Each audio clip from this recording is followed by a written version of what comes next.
Welcome to today's Lost Souls, where we bring you the most impactful and unforgettable stories from around the world. Today, we remember the lives of remarkable individuals whose legacies continue to inspire and resonate. From iconic musicians to trailblazing activists, join us as we celebrate their extraordinary contributions and bid farewell to those who have left an indelible mark on our lives. Stay tuned for a journey through their incredible stories. Sly Stone. Sly Stone was a groundbreaking pioneer of funk music and the visionary frontman of Sly and the Family Stone, whose innovative fusion of soul, rock, and psychedelic sounds left an indelible mark on the musical landscape. Born Sylvester Stewart in Denton, Texas in 1943, Sly Stone grew up immersed in gospel music, singing in church choirs alongside his siblings from the age of 4. His family moved to California, where his musical journey expanded from gospel roots to becoming a disc jockey in San Francisco, setting the stage for his revolutionary career in popular music.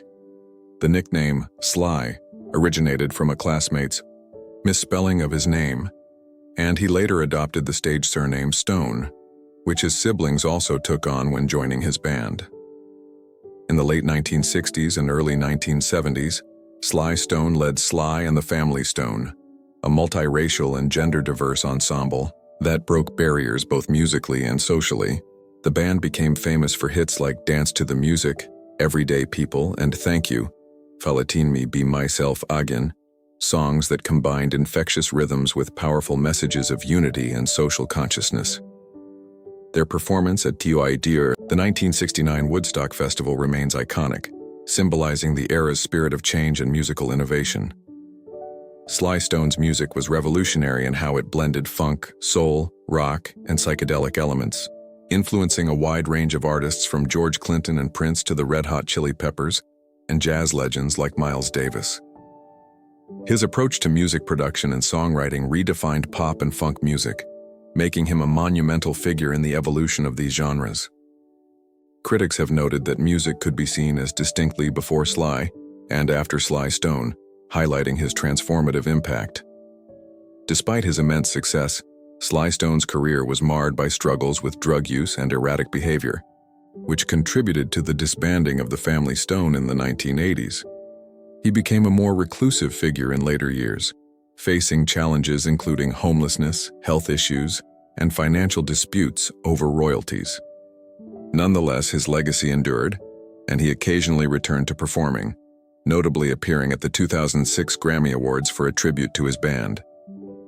In his final years, Sly Stone completed an autobiography titled Thank You, Falatin Me Be Myself Again, published in 2023, and a screenplay about his life, which his family expressed eagerness to share with the world. These works offer insight into his extraordinary journey and creative spirit. His family described him as a groundbreaking innovator and true pioneer, whose music continues to inspire generations. Sly Stone passed away peacefully on June 9, 2025, at his home in Granada Hills, Los Angeles, after a prolonged battle with chronic obstructive pulmonary disease, COPD, and other health complications. He was surrounded by his 3 children, closest friend, and extended family at the time of his death. His family expressed profound sadness but also solace in the enduring power of his musical legacy, which remains a beacon of creativity, diversity, and social change. Beyond his music, Sly Stone's influence extended to breaking racial and gender barriers in the music industry, promoting inclusivity at a time when such diversity was rare. His band's unique composition and message of unity resonated deeply during a turbulent era in American history, making his contributions culturally significant as well as artistically groundbreaking. In summary, Sly Stone's life was a testament to innovation, resilience, and the transformative power of music. His work with Sly and the Family Stone not only shaped the sound of funk and soul, but also challenged societal norms, leaving a legacy that will continue to inspire artists and audiences worldwide for generations to come. His passing marks the end of an era, but also the celebration of a musical visionary whose spirit lives on through his timeless songs and groundbreaking artistry. Arthur Hamilton. Arthur Hamilton was a distinguished American songwriter best known for penning the timeless torch song, Cry Me a River, which became a signature hit for Julie London and a classic standard covered by numerous artists across generations. Born Arthur Hamilton Stern on October 22, 1926 in Seattle, Washington, he was immersed in music from an early age. His father, Jack Stern, was a songwriter and orchestrator for films, while his mother, Grace Hamilton, wrote lyrics for her husband's compositions. The family relocated to Hollywood, California, when Arthur was an infant, where he learned piano and studied music theory and counterpoint, laying the foundation for his prolific songwriting career. In 1949, Hamilton wrote a live stage musical titled What a Day for KTTV, a local Los Angeles television station, marking an early contribution to televised musical entertainment. He also worked in music publishing before gaining wider recognition. Arthur Hamilton's most enduring legacy is Cry Me a River, written in 1953. Originally intended for the film Pete Kelly's Blues, where Ella Fitzgerald recorded it, the song was ultimately cut from the movie. However, it found its iconic voice through Julie London, who was Jack Webb's ex-wife. Her sultry rendition, released in 1955 on her debut album Julie Is Her Name, climbed to number 9 on the Billboard Hot 100 and became her signature song. The track's smoky, torchy lyrics, beginning with, "You told me love was too plebeian, told me you were through with me," captured the heartbreak and defiance of a scorned lover, resonating deeply with audiences. The song's impact extended far beyond London's version. It was recorded by legends such as Ella Fitzgerald, Joe Cocker, Barbra Streisand, Ray Charles, and many others, becoming a standard in the American songbook. Its cultural significance was recognized when London's recording was inducted into the Library of Congress's National Recording Registry in 2015, a testament to its enduring influence. Beyond Cry Me a River, Hamilton wrote other notable songs including Sing a Rainbow and He Needs Me, both featured in Pete Kelly's Blues and later becoming beloved classics. His songwriting versatility is reflected in his collaborations with a wide array of composers and artists, spanning genres and decades. He also received an Oscar nomination for Best Song for Till Love Touches Your Life from the 1970 film Madron, as well as Emmy nominations for songs featured in television movies in the early 1990s. Hamilton's influence extended into leadership roles within the music industry. He served as the president of the Society of Composers and Lyricists from 1985 to 1987, and was a governor of the music branch of the Academy of Motion Picture Arts and Sciences.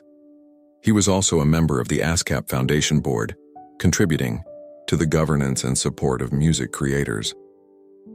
Despite his professional success, Hamilton remained humble and fondly recalled the cleverness of the phrase, "Cry me a river," which has become a popular comeback in popular culture.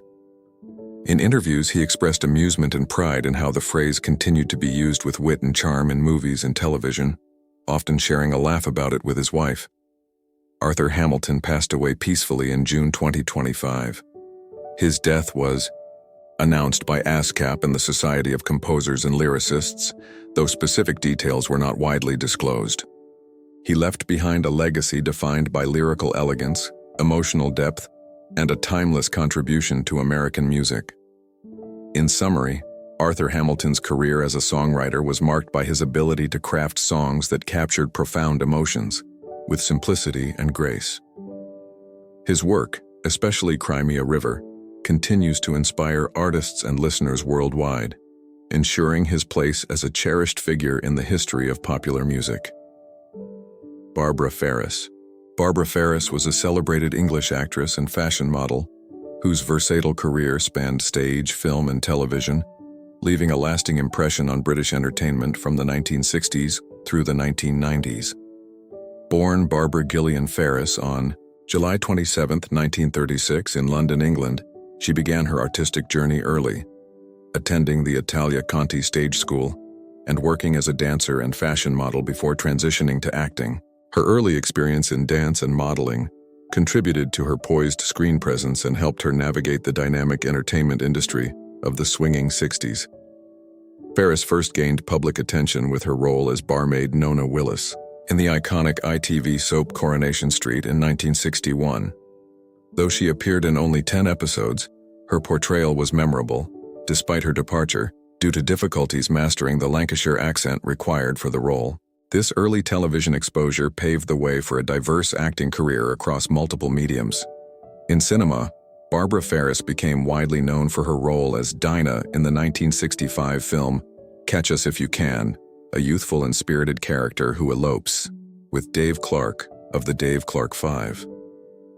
The film, influenced by the Beatles' A Hard Day's Night, captured the vibrant energy of the era and showcased Ferris's ability to embody the free-spirited youth of the time. Other notable films included Sparrows Can't Sing, 1963, A Nice Girl Like Me, 1969, and The Craze, 1990, which was her final film appearance before retiring from acting. Ferris's stage career was equally distinguished. She originated the role of Pam in Edward Bond's controversial play Saved in 1965 at the Royal Court Theatre, a production that challenged theatrical conventions and social norms. She also starred in David Hare's Selger, 1971, alongside Anna Massey and Lynn Redgrave, and took on the role of Mrs. Elvsted in John Osborne's adaptation of Hedda Gabler in 1972. Her stage work demonstrated her range and commitment to challenging, thought-provoking material.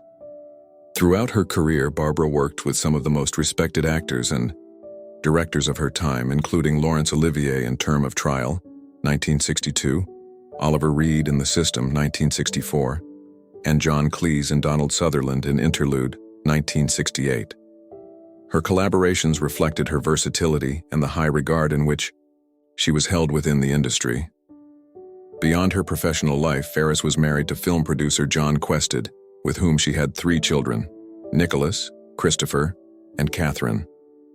After stepping back from acting in the early 1990s, she devoted herself to supporting her family and accompanying her husband on international ventures, living in places such as Zurich, Ireland, and London. Barbara Ferris's death on May 23, 2025, was met with heartfelt tributes from fans and colleagues alike. Though the cause of death has not been publicly disclosed, her legacy as a talented and pioneering actress endures. Fans remembered her fondly for her roles in beloved films and television series, as well as her contributions to British theatre during a transformative period for the arts. In summary, Barbara Ferris's life and career were marked by artistic courage and versatility. From her early days as a dancer and model to her memorable performances on stage and screen, she carved out a unique space in the entertainment world. Her work continues to inspire appreciation for the vibrant cultural era she helped define and the enduring characters she brought to life. Jim Marshall. Jim Marshall was a legendary American photographer whose iconic images captured the essence of rock, blues, and jazz music from the 1950s through the early 2000s, making him one of the most celebrated and prolific music photographers of the 20th century. Born on February 3, 1936 in Chicago, Illinois, Marshall's family moved to San Francisco when he was young. His passion for photography began in high school with a baby Brownie camera, and by 1959, he acquired his first Leica, embarking on a professional career in 1960 that would span over 5 decades. His timing was impeccable, coinciding with the explosive rise of rock and roll and the cultural revolutions of the 1960s and 70s. Marshall's work is renowned for its raw, intimate, and candid style, capturing musicians not just as stars but as human beings with vulnerabilities and emotions. His photographs appeared on more than 500 album covers and in numerous magazines, and he published 12 books of his work, including Pocket Cash, Johnny Cash, which he approved shortly before his death. His images have become definitive visual documents of music history, immortalizing legendary moments and personalities. Among his most famous photographs is the provocative image of Johnny Cash giving the middle finger to the camera during a performance at San Quentin Prison. This shot, emblematic of Cash's rebellious spirit, was part of a larger series Marshall took at both Folsom and San Quentin prisons, which helped define Cash's outlaw image and became iconic in music culture. Marshall's close relationship with Cash allowed him unparalleled access, resulting in deeply personal and historic images.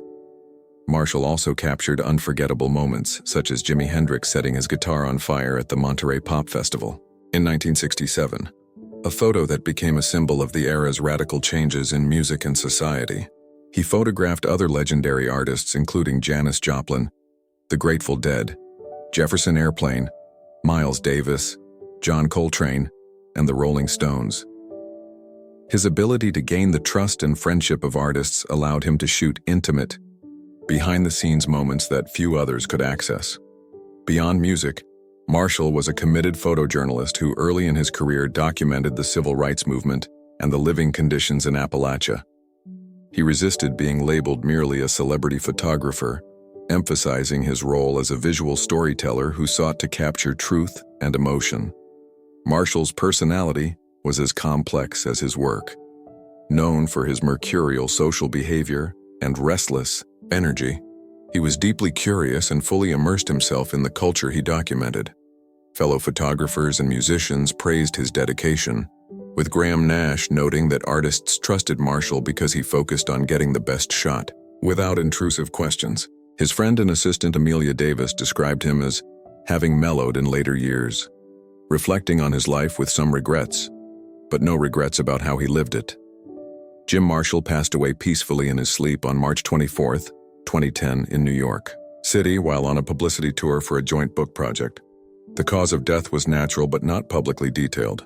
His death marked the loss of a true pioneer in music photography. Posthumously, Marshall became the first photographer to receive the Recording Academy's Trustee Award, an honorary Grammy recognizing his unparalleled contributions to music history through photography. His estate, managed by Amelia Davis, continues to preserve and promote his vast archive of over 1 million negatives, ensuring that his legacy endures for future generations. In 2019, the documentary Show Me the Picture, The Story of Jim Marshall, was released, celebrating his life and work, and exhibitions of his photographs continue to be showcased worldwide, including a notable exhibition at London's Royal Albert Hall. His images remain a powerful testament to the spirit of rock and roll and the cultural revolutions he witnessed firsthand. In conclusion, Jim Marshall's career was defined by his extraordinary ability to capture the soul of music and its makers. His photographs are not merely records of performances, but intimate portraits of iconic artists and moments that shaped the cultural fabric of the 20th century. His work continues to inspire photographers, musicians, and fans alike, preserving the human stories behind the legends. Marc Garneau. Marc Garneau was a pioneering Canadian astronaut, naval officer, engineer, and politician who made history as the first Canadian citizen to travel into space, and later served as a prominent leader in Canada's space program and federal government. Born Joseph Jean-Pierre Marc Garneau on February 23, 1949, in Quebec City, Garneau's early life was marked by academic excellence and a passion for science and engineering. He earned a Bachelor of Science degree in engineering physics from the Royal Military College of Canada in 1970, followed by a PhD in electrical engineering from Imperial College of Science and Technology in London in 1973. After completing his education, he joined the Canadian Armed Forces, serving as a naval officer and combat systems engineer, where he contributed to the design of missile training simulators and electronic warfare systems. Promoted to captain in 1986, Garneau's military career spanned nearly 2 decades before he transitioned fully to his astronaut career. Garneau's selection as one of the first 6 Canadian astronauts in 1983 marked the beginning of a historic journey. On October 5, 1984, aboard the Space Shuttle Challenger during mission STS-41G, he became the first Canadian to fly in space, serving as a payload specialist. On this mission, he operated several Canadian experiments, symbolizing Canada's growing presence in space exploration. He went on to fly 2 more missions, STS-77 in 1996 and STS-97 in 2000. During STS-77, he managed key experiments and used the Canadarm robotic arm. While on STS-97, he helped deploy the first set of solar arrays for the International Space Station, logging over 677 hours in space across his 3 flights. After retiring from the military in 1989, Garneau became Deputy Director of the Canadian Astronaut Program and later underwent NASA Mission Specialist training. He also served as capsule communicator, Capcom, at Mission Control, becoming the first non-American to communicate with shuttle crews. His technical expertise and leadership were further recognized when he was appointed Executive Vice President of the Canadian Space Agency, CSA, in 2001, and subsequently its president later that year. Under his leadership, the CSA expanded international partnerships with agencies in China, India, Israel, NASA, ESA, Russia, and Japan, and launched major programs that shaped Canada's long-term space strategy. In 2005, Garneau resigned from the CSA to pursue a political career. After an initial electoral defeat in 2006, he was elected to the Canadian House of Commons in 2008 as a Liberal MP representing Montreal area ridings. He served until 2023, holding key cabinet positions including Minister of Transport from 2015 to 2021 and Minister of Foreign Affairs in 2021. His political tenure was marked by a focus on innovation, infrastructure, and international diplomacy, reflecting his background as a scientist and public servant. Marc Garneau's death on June 4, 2025, following a brief illness, was announced by his family and mourned across Canada. Tributes highlighted his trailblazing role in Canadian space history, his dedication to public service, and his commitment to inspiring future generations of scientists and explorers. The Canadian Space Agency remembered him as a visionary leader whose legacy extended from Earth to the stars. In summary, Marc Garneau's life was a remarkable blend of scientific achievement, military service, and political leadership. As Canada's first astronaut, he broke barriers and helped establish the country's presence in space exploration. His subsequent leadership roles in the CSA and government demonstrated his dedication to advancing Canada's technological and diplomatic stature. Garneau's legacy endures as an inspiration to Canadians and the global space community alike. Whoopi Goldberg. Whoopi Goldberg was an iconic American actress, comedian, author, and television host whose extraordinary talent and trailblazing career earned her the rare distinction of EGOT status, winning an Emmy, Grammy, Oscar, and Tony Award. Born Karen Elaine Johnson on November 13, 1955 in New York City, Goldberg's rise to fame was marked by her unique blend of sharp wit, social commentary, and heartfelt performances. She first gained widespread recognition with her one-woman Broadway show Whoopi Goldberg, which earned her a Grammy Award in 1985 for Best Comedy Album, making her the second solo female performer and the first African-American woman to win in that category. Her breakthrough film role came with Steven Spielberg's The Color Purple, 1985, where her portrayal of Sally earned her an Academy Award nomination for Best Actress and a Golden Globe Award for Best Actress in a Motion Picture, Drama. This performance established her as a powerful dramatic actress capable of deep emotional resonance. Whoopi's career soared further with her role as Oda Mae Brown, a sharp-tongued psychic in the 1990 romantic fantasy Ghost. This performance won her the Academy Award for Best Supporting Actress, the Golden Globe, and a BAFTA Award, making her the first African-American to receive Oscar nominations for both Best Actress and Best Supporting Actress. Her portrayal was praised for its humor, warmth, and authenticity, cementing her status as a Hollywood star. Following Ghost, Goldberg starred in several box office hits, including the beloved comedies Sister Act, 1992, and Sister Act 2, Back, in the Habit, 1993, which showcased her comedic timing and charisma, making her one of the highest-paid actresses of her time. She also appeared in notable films such as The Player, Made in America, Corinna, Boys on the Side, and lent her voice to the animated classic The Lion King, further demonstrating her versatility. On television, Whoopi became a familiar and respected presence, most notably as a co-host on the daytime talk show The View, where she won multiple Daytime Emmy Awards for Outstanding Talk Show Host. She also had a recurring role as Guinan on Star Trek: The Next Generation, a character she reprised in 2 Star Trek films, endearing her to sci-fi fans worldwide. Beyond acting, Goldberg's achievements in theater include winning a Tony Award in 2002 as a producer of the Broadway musical Thoroughly Modern Millie, completing her EGOT status, a rare accomplishment shared by very few entertainers. Her influence extended into comedy, literature, and activism, where she used her platform to address social issues and advocate for equality.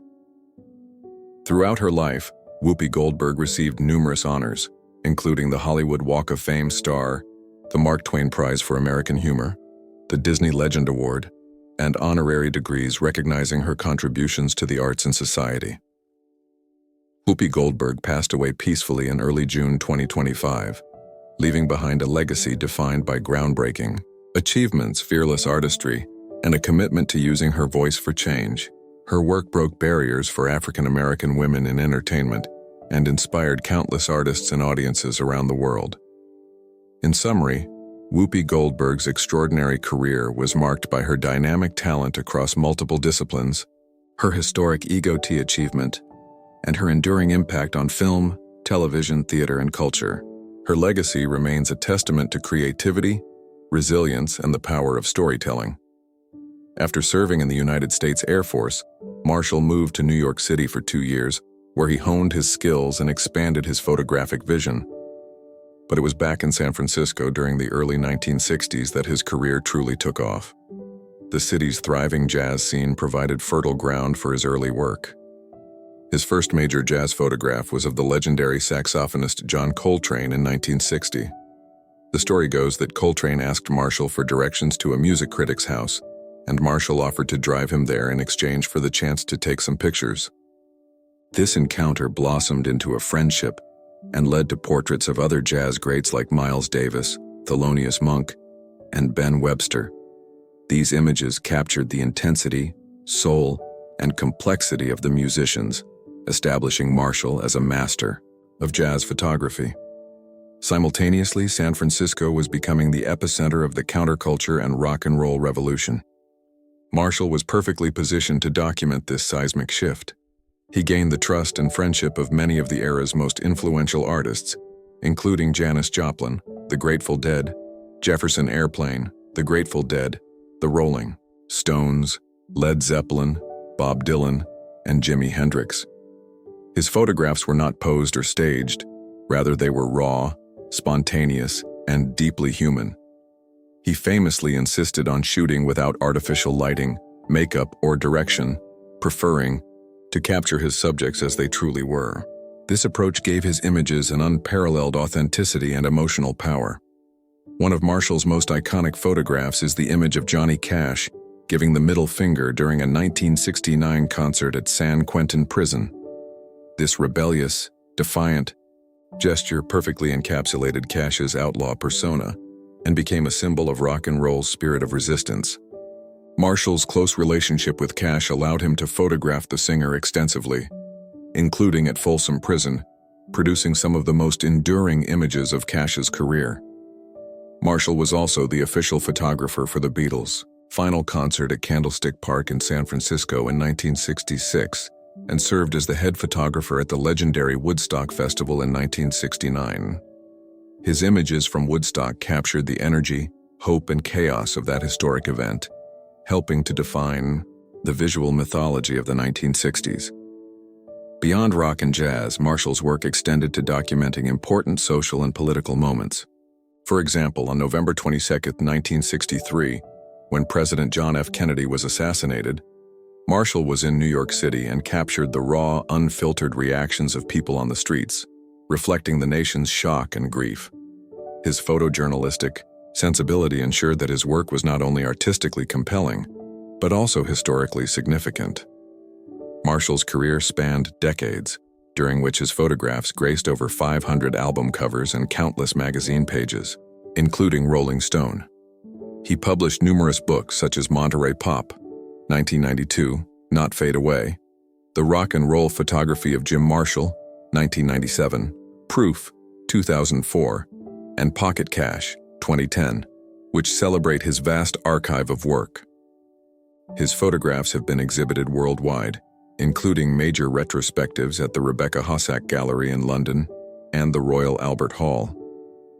Despite his fame, Marshall was known for his forceful personality and uncompromising artistic vision. He often said, "I have no kids, my photographs are my children." reflecting his deep personal connection to his work. He demanded complete creative freedom, refusing to allow publicists, lighting technicians, or makeup artists to interfere with his process. His subjects trusted him implicitly because he treated them with dignity and respect, honoring the covenant they made when they allowed him to photograph them. Marshall's personal life was marked by close friendships with many of the musicians he photographed. He dated Abigail Folger, the Folgers coffee heiress, who tragically was murdered in 1969 by followers of Charles Manson. Marshall lived primarily in San Francisco, but passed away in New York City on March 24, 2010, while on a speaking tour. His death was mourned by the music and photography communities worldwide. Posthumously, Marshall's legacy continues to be celebrated. He was the first photographer to receive the Recording Academy's Trustee Award, an honorary Grammy recognizing his unparalleled contribution to music history through photography. The documentary, Show Me the Picture, The Story of Jim Marshall, 2019, chronicles his life and work, highlighting his role as a visual historian of rock and roll. His estate, managed by his longtime assistant Amelia Davis, preserves and promotes his extensive archive, ensuring that future generations can experience the powerful stories he captured. Jim Marshall's photographs are more than images. They are cultural artifacts that tell the story of a transformative era in music and society. His ability to capture the soul of his subjects, whether on stage or behind the scenes, created an intimate portrait of the artists who shaped the soundtracks of millions. His work remains a testament to the power of photography to document history, evoke emotion, and inspire generations. Whoopi Goldberg, a life and lifestyle of authenticity, resilience, and passion. Whoopi Goldberg, born Corinne Elaine Johnson, was not only a groundbreaking entertainer, but also a woman whose lifestyle reflected her unique personality, values, and the challenges she overcame.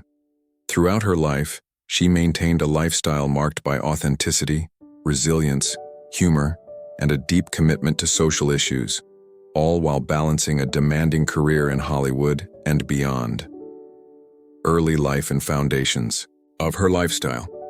Growing up in a working-class family in Manhattan's Chelsea neighborhood, Whoopi's early lifestyle was shaped by modest means but rich in cultural exposure.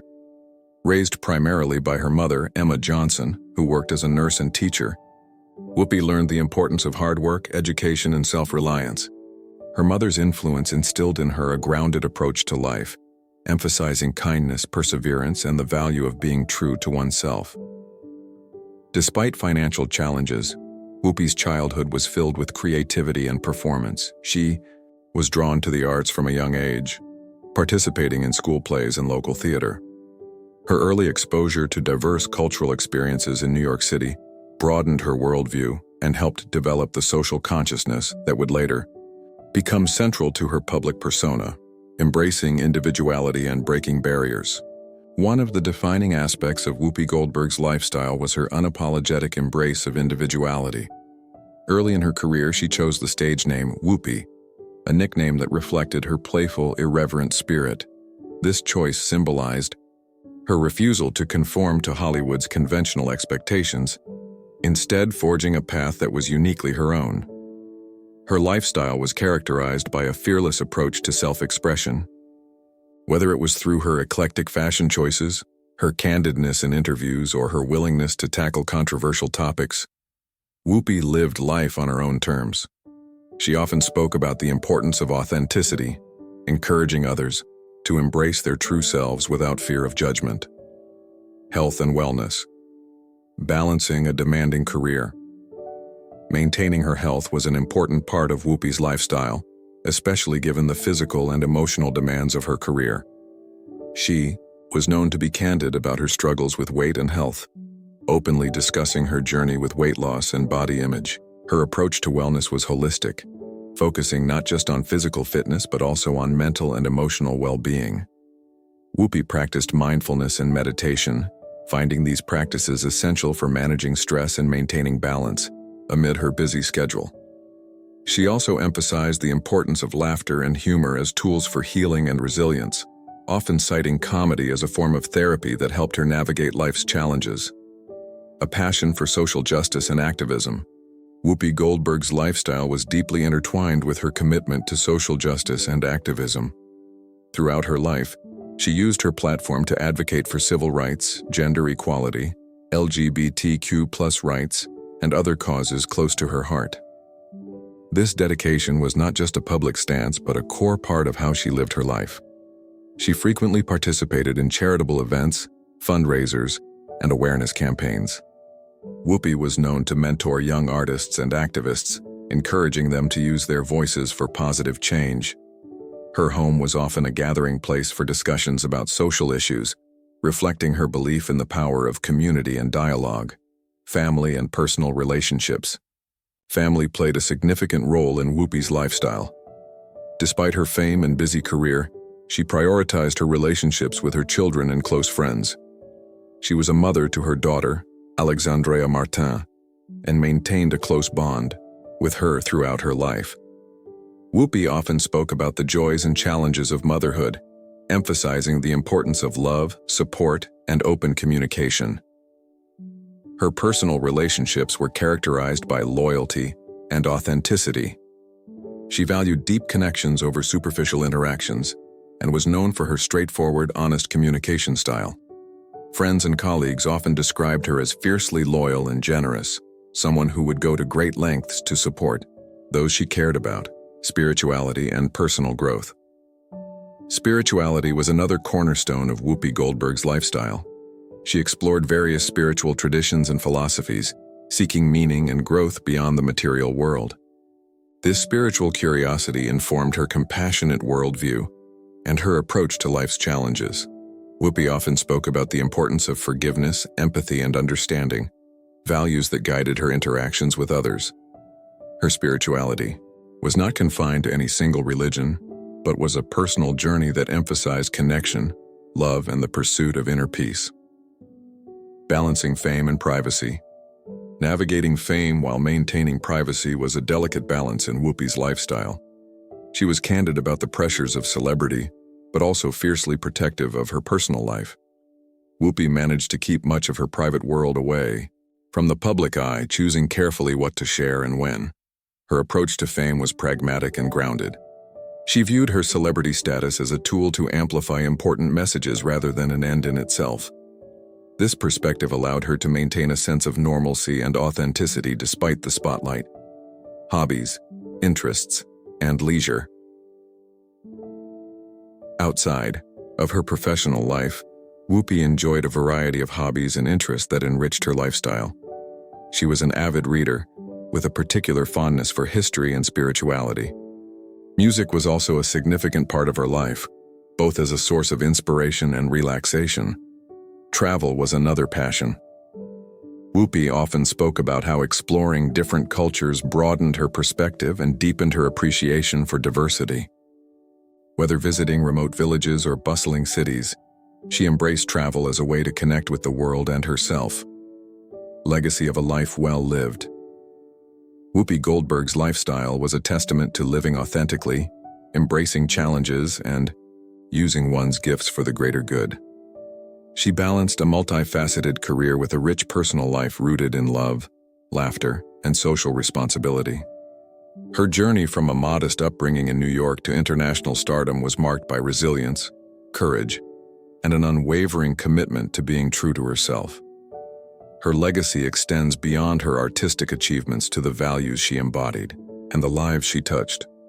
Whoopi's lifestyle serves as an inspiring example of how to live with purpose, passion, and compassion in a co. Whoopi Goldberg's net worth reflects her multifaceted career as an actress, comedian, author, television host, and entrepreneur, making her one of the most successful and influential entertainers in Hollywood. Estimated net worth. As of 2025, Whoopi Goldberg's net worth is estimated to be around $60 million. This wealth has been accumulated through decades of work in film, television, theater, and business ventures. Sources of income and wealth, acting and film career. Whoopi's breakthrough. Roles in films like The Color Purple and Ghost earned her critical acclaim and lucrative contracts. She starred in numerous box office hits such as Sister Act and its sequel, Made in America, and lent her voice to popular animated films like The Lion King. Her extensive filmography has been a major contributor to her financial success. Television. Whoopi has been a co-host on ABC's daytime talk show The View since 2007, winning multiple Daytime Emmy Awards. This long-running role provides a steady and significant income stream. She also starred in and produced television shows such as Whoopi and appeared in series like Star Trek: The Next Generation. Entrepreneurship. Goldberg co-founded Whoopi and Maya, a company producing medical cannabis products aimed at women seeking relief from menstrual cramps. Although this company ceased operations in 2020, she later launched a new cannabis line called Emma and Clyde, named after her late mother and brother, showing her continued interest in entrepreneurship. 1. Media ventures. In 2024, Whoopi co-founded the All-Women's Sports Network, AWSN, a global sports TV network dedicated exclusively to women's sports. The network streams a wide range of women's athletic competitions and promotes women's health and wellness. AWSN is available in multiple countries and aims to increase visibility and opportunity for female athletes worldwide. This venture represents a significant expansion of her business portfolio and influence in media. 2, 4, 5, 6, 7. Books and voice work. Goldberg has authored several books and contributed voice work to various animated projects, adding to her earnings. Lifestyle and investments. Whoopi Goldberg's lifestyle is marked by a balance of creativity, activism, and business acumen. She invests in projects that align with her values, such as promoting women's sports and health. Her entrepreneurial spirit and media ventures indicate a strategic approach to building wealth beyond traditional acting roles.